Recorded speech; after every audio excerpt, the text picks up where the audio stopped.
Hoje é o dia de visibilidade à pessoa com lúpus, uma doença crônica que às vezes tem um diagnóstico demorado.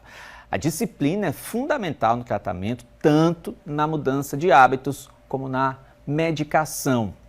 Para falar mais sobre a doença autoimune, Aniele Brandão conversa a partir de agora com a doutora Bruna Santos, reumatologista. Com você, Anne.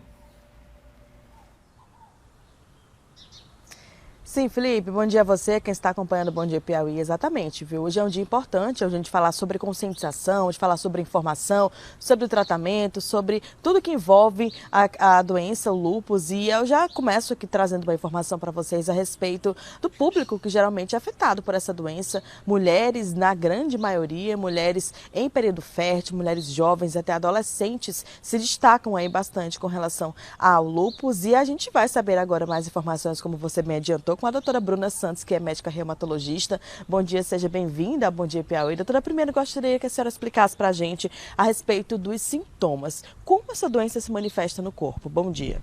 Bom dia. O lúpus é uma doença autoimune, então os anticorpos que eram para, teoricamente, nos proteger, começam a nos atacar. E existe um potencial de dano a vários órgãos, porém, os mais comuns é inicialmente a pele.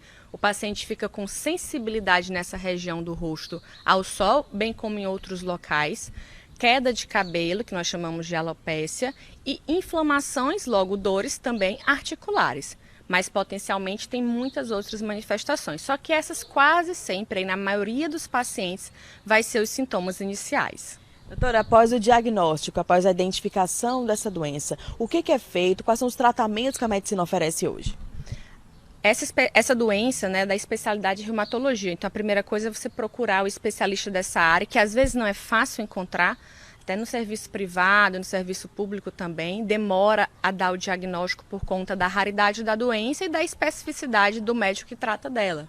E os tratamentos são basicamente à base de imunossupressores. Como é uma doença autoimune, ou seja, o seu sistema imune está desregulado, nós utilizamos medicações na tentativa de regular novamente esse sistema imune. O que tem que levar o paciente a uma série de cuidados, porque o paciente fica mais propício a algumas infecções, por exemplo. Então, o tratamento é baseado em proteger o paciente de infecções e utilizar medicações que deixem a doença sob controle. E hoje é um dia importante para falar sobre essa conscientização, sobre as informações. Eu gostaria de pontuar aqui com a senhora com relação infelizmente, ao histórico que essa doença carrega, com relação a preconceitos, com relação à discriminação. E é importante a gente frisar que não é uma doença contagiosa, é uma doença que é muito bem estudada hoje. Exatamente, não é uma doença contagiosa, é uma doença que tem uma série de gatilhos, mas a pessoa tem que ter a predisposição genética para ter a doença.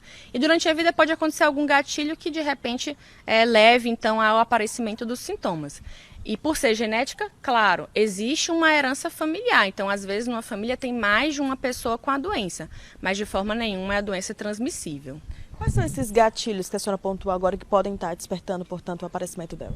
Os principais são infecções, exposição a estresse prolongado, às vezes pós-situações corporais importantes, como por exemplo depois da resolução de uma gravidez, isso também pode acontecer. Após iniciar o período fértil, como você já pontuou, depois que inicia a menstruação, então existe uma série de fatores, mas esses geralmente estão envolvidos no início dos sintomas da doença. Doutora, e dá para o paciente, após a identificação e um diagnóstico, ter uma vida tranquila, ter uma vida saudável ali, com todo o controle da doença? Dá sim, na verdade a maioria dos pacientes vai ter isso, porém é importante frisar que as medicações são importantíssimas nessa doença, bem como o acompanhamento com o reumatologista. Existem muitas fake news sobre isso na internet, como o controle da doença com alimentação, o controle da doença com vários fatores não medicamentosos, o que é importante no tratamento, com certeza, porém não existe cura para isso e sem as medicações, sem o acompanhamento com o reumatologista, dificilmente o paciente vai entrar em remissão, que é quando a doença está sob controle. Então é muito importante frisar isso, que as medicações são importantes, as vacinas para proteger o paciente de infecções são importantes e, claro, o acompanhamento médico regular com o reumatologista. Nós começamos a nossa participação falando sobre essa questão das mulheres, né? A partir de que idade, até que idade também tem que ter essa preocupação maior? O pico de incidência da doença é justamente no período fértil da mulher.